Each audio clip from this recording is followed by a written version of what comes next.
Olá amigos, aqui é aquele cara, bem-vindos ao canal Aquele Anime para mais um review. Hoje vamos falar sobre o filme Suzume, filme que eu gostaria de ter trazido bem antes até aqui pro canal e não trouxe por dois motivos. Um muito simples, o primeiro é que quando ele estava nos cinemas, ele não passou no cinema aqui da cidade, então não tinha muito o que fazer. E o segundo é que uma vez que ele chegou no streaming, pelo menos eu gosto bastante das obras do Makoto Shinkai.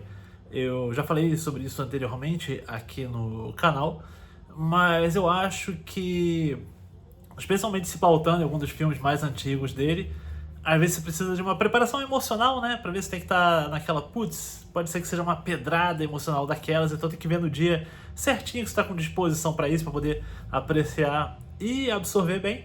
E calhou que nesse final de semana agora tava lá no catálogo da Netflix, foi por onde eu assisti, e que bom que eu assisti porque é um senhor filmaço. Eu acho que pelo menos desde Your Name, o melhor dele, eu achei. Acabei não fazendo review aqui porque achei bem negativozinho, achei bem caído o Weathering with You.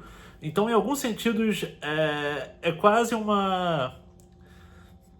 São filmes distantes, não compartilham exatamente a mesma premissa, mas eu sinto que toda a ideia de você trabalhar até com catástrofes climáticas e tal, a relação de trauma, de natureza, o Suzume é a versão muito melhor aí, muito melhor realizada de coisas que o Weathering Review ele tenta só rascunhar, porque é um filme pra mim, acima de tudo, muito sobre até dei nome aqui pra esse vídeo falando o Japão é lindo.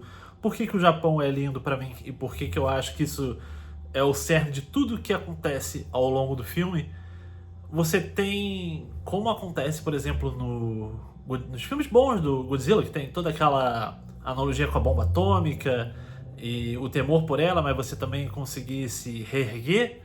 Muito desse tema no Japão, pra mim, gira ao redor da reconstrução.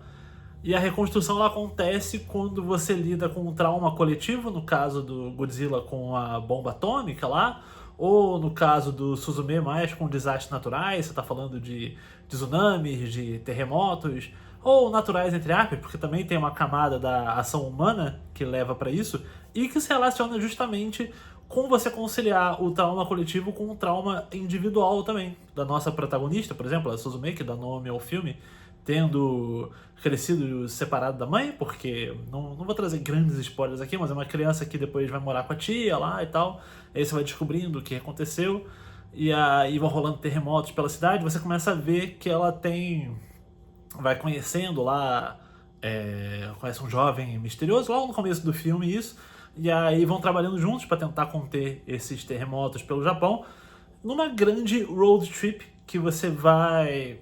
A forma como na mitologia do filme funciona para você ir contendo esses terremotos é que ela consegue ver uma porta misteriosa de onde sai uma criatura de sombra, eles chamam de verme por ali, mas é uma criatura meio. Se você jogou qualquer JRPG na vida, você tem todo um lançamento de sombras assim maléfico, parece até um inimigo de Zelda em algum nível, quando vai surgindo aquela criatura medonha ali, e ela é responsável pelos terremotos. E ela sempre surge de pontos abandonados do Japão, então isso vai levando a Suzume numa jornada até pelo interior, você vai bem na roça, pega um navio, vai lá num campinho, depois vai num parque de diversões abandonado, numa escola abandonada, você vai vendo o Japão que foi deixado para trás com o desenrolar, o progresso das tecnologias, também fugindo dos desastres, vai reconstruindo do outro lado, então você se conecta com esse velho Japão, vai se conectando a si mesma também na medida em que vai passando por essas locações, e dessa união, dessa conciliação aí de você lidar com os traumas, você vai descobrindo a personagem, vai desenrolando a narrativa e tal. E eu achei isso uma sacada muito bem feita. É um malabarismo de muita coisa ao mesmo tempo. Seria muito fácil tropeçar em um ou outro tema. Mas aqui, dessa vez, por isso fiz o contraste com o Weathering with You, que eu acho que não foi muito feliz nesse sentido, mas no Suzume deu liga.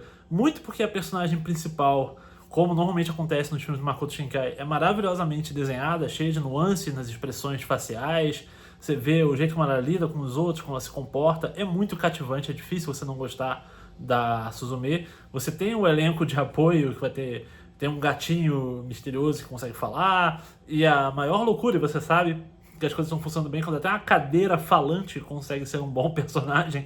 Tem até histórias curiosas de bastidores, eu estava lendo umas reportagens falando que O Makoto Shinkai estava cansado de fazer os mesmos casais aí, protagonistas menino e menina de sempre. Tava falando com o editor dele, pensando até se de repente não faria uma aventura com duas meninas, alguma coisa. Aí o produtor falou: não, não, é melhor não, já no que tua audiência gosta. Ele meio revoltado falou: ah, não, então vou fazer a relação da menina com uma cadeira. E funciona porque os temas que a gente estava falando agora há pouco dão sustentação para isso. Como a personagem acredita nisso, como o universo acredita nisso e como tudo coexiste nessa sinergia, você aceita a cadeira e fica muito bem animado também. Tem um ótimo timing cômico, tem um ótimo arco emocional para ela também. E curiosamente falando, eu tava falando de Zelda agora há pouco, eu sinto que tem também os elementos de videogame, porque até a premissa, a ideia, como eu falei, toda essa road trip aí, Japão adentro, né? Ela me lembrou um pouco Death Stranding, aquele jogo do Kojima, porque tem também como um dos nortes, um dos pilares da narrativa, a ideia de você ir andando pelos Estados Unidos e ir conectando as pessoas e o país todo pelo caminho. Então é quase um Death Stranding da Suzume pra mim. E isso é feito também, além de todo esse arco do trauma que eu tava falando, eu sinto que tem um valor até nacionalista legal nesse sentido, porque é sempre mostrado com uma ótica positiva os lugares do Japão que ela conhece. Uma das primeiras tomadas do filme, e essa aí me arrebatou legal também, porque foi muito, muito bem conduzida tecnicamente também. Logo comecei a estar subindo ali, passando a estratégia de bicicleta, e aí a câmera vira, você vê meio de cima, vê o horizonte, conforme vai abrindo, ela descansa, tira os pés da bicicleta para deixar a rampinha elevando, e você abre, sobe a câmera e você vê que tem o marzão, a cidade que foi muito bem construída, bonita, brilhando o sol ali. E, tipo, é muito difícil não achar bonito aquilo ali. Tanto na execução técnica, tanto com a forma como se mostra o Japão, e tanto pelas emoções que passam pela Suzume. E nisso você vê esse lado bonito, mas também é mostrado o lado feio das emoções humanas. Você tem brigas entre os personagens têm falhas de caráter que precisam se conciliar com esses. E no Japão tem uma... Eu não sei de quem que veio essa ideia, e desculpa até Kiba aqui se alguém souber, não deve ser uma ideia de todo inédito, talvez essa pessoa estivesse replicando também, mas eu comecei a ouvir um vídeo de alguém falando sobre como na ficção oriental, volta e meia, você materializa, você dá forma para coisas que são emoções, para coisas que são sentimentos. Então, por exemplo, se você está tomado de culpa, se você está tomado de negatividade, de inveja, de rancor, às vezes se manifesta como uma criatura ambulante, como uma sombra, né? E mais pra frente no filme você tem também esse elemento de yin yang, porque você tem o branco e o preto, o claro e o escuro, as sombras da luz e força das sombras, e a importância de você conectar com essas duas ao mesmo tempo foi uma coisa que eu achei de uma sutileza muito bem realizada mesmo ao longo de todo o Suzume. E claro que também se abrilhanta por você ter a trilha sonora que volta lá o Red Wimps, porque sempre tem que trabalhar com Makoto Shinkai e vai estar uma musiquinha nova de Red Wimps. Você tem composições novas legais, você tem uma trilha sonora original emocionante ao longo de toda... 2 horas que passam bem rapidinho, por sinal, tá? Quando eu fui olhar, eu falei, caramba, esse filme já tá pra acabar, e eram 2 horas... 2 horas muito bem vividas. Não é o meu favorito absoluto do Makoto Shinkai, porque de filme eu ainda gosto muito do Jardim das Palavras. Jardim das Palavras é o nome, né?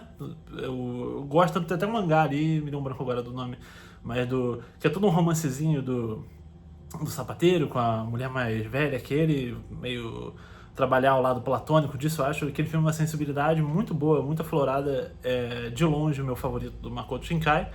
Mas pra quem gostou de Your Name, pra quem busca um pouco mais de um anime na mesma linha, na mesma estética, mas agora trabalhando com temas, porque por mais que eu gosto bastante de Your Name, eu sei que tem uma galera que reclama do Your Name, eu acho um excelente anime, eu acho uma história de amor muito bem escrita, perfeitamente escrita até, mas o Suzume pra mim ele consegue agregar mais pra mesa, ele traz mais temas, ele traz mais reflexões e com isso traz mais sensibilidade pra mim. Então fica aí como um dos grandes filmes de 2023, 2024, pelo menos eu acho que chegou ao cinema aqui em 2024, eu só assisti em 2025, mas enfim, seja lá do ano que for, um excelente Makoto Shinkai recente que eu pelo menos recomendo a todo mundo. Quero saber se você aí assistiu, se assistiu, gostou, o que você achou, qual é o seu favorito aí do Makoto Shinkai, me conta aqui nos comentários, que até lá eu te agradeço aí por ter assistido, valeu por todos os joinhas, comentários e compartilhamentos, Aquele abraço e até a próxima!